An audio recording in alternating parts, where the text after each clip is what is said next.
assalaamu aleykum wa rahmatullahi taala wa barakaatuh. mbokk yi bàyyi xel chaîne youtube bi di yaatal xeltu yin ñi ngi leen di nuyu di leen ziyaar di leen ñaanal jàmm di ko sàkku ci yéen ma baaxeeti leen beneen secret ci kër gi nga xam ne dafa bari ay fitna ak i problème waa kër ga fu ñu toll di xuloo wala ñuy xeex nga bëgg yàlla indi fa jàmm ju mat sëkk ana nooy def. mbokk yi képp ku ko bëgg a xam toppal waxtaan wi ba mu jeex tàkk. mbokk yi secret bi dañu koy bind képp ku ko bëgg a jëfandikoo day wut ñeenti kayit yu weex te mooy 4 feuilles blanches. ñeenti kayit yu weex yi benn kayit bu ci nekk da ciy bind ñaari aaya yi may bëgg a leeral. aaya bu njëkk bi mooy wala in sa'altahum man xalaqa samawati wal arda la yaqulunna xalaqahunna al azizul alim.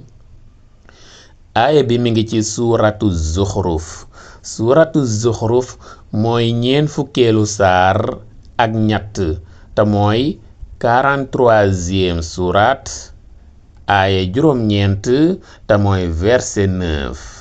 kon aaya bu njëkk baa ngoog ma ñëw nag ci ñaareelu aaya bi te mooy 2e verset bi. ñaareelu aaya bi mooy wa ja'alna baynakum mawaddatan wa rahma. mbokk yi aaya bi mi ngi ci suuratu ruum mooy fanweereelu saar maanaam 30e surat aaya ñaar fukk ak benn te mooy verset 21. mbokk yi bu bindee ñaari aaya yi ba ñu mat mu tëje ko allahumma solli ala sayidina muhammadin wasallim wala baneen façon bu mu man wala bu ko jubu ci julli ci yonente bi sallallahu alayhi wasallam. kon daal mbokk yi ñeenti feuille yi benn feuille bu ci nekk ñaari aaya yi la ciy bind daal di koy tëjee salaatu ala nabi te mooy julli ci yonente bi sallallahu alayhi wasallam. mbokk yi ma leeral ne li tax ma maas ko mooy pour rek bu ma koy jàng mu gën a mën a leer ci bëti nit ñi waaye képp ku koy jëfandikoo ngir indi jàmm ci kër bu koy bind jarut mu koy maas. mbokk yi su bindee nag ñeenti feuilles yi ba ñu mat ñeenti feuilles yi muy 4 feuilles blanches yu benn feuille bu ci nekk mu bind ci ñaari aaya yii tëje ko julli ci yonente bi sallallahu alayhi wa sallam ba ñeenti kayit yi mat muy 4 feuilles blanches yi nu muy def day jël ñeenti feuilles blanches yi mu suur leen ci cuuraayu bant bu neex.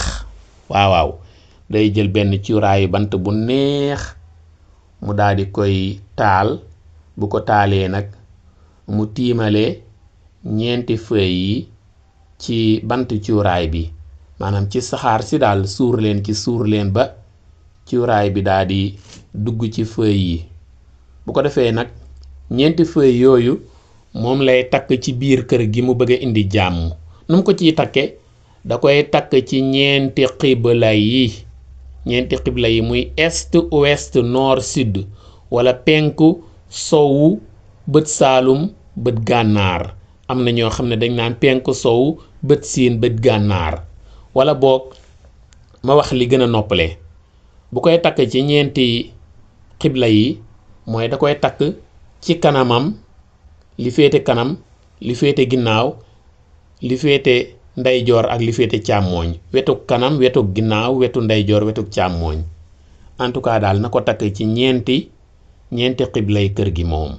waaw incha allahu rabbi kër googu moom dina amaatug dal amaat jàmm bari xéewal waa kër ga juboo. mbokk yi kon damay taxawandi fii di leen ñaax ngeen abonné wu ci chaîne YouTube bi di yaatal xeltu yin di bàyyi xel waxtaan yi di commenter di aimer ndax fi la njariñ yi di gën yaatoo jàngeen jëf wassalaam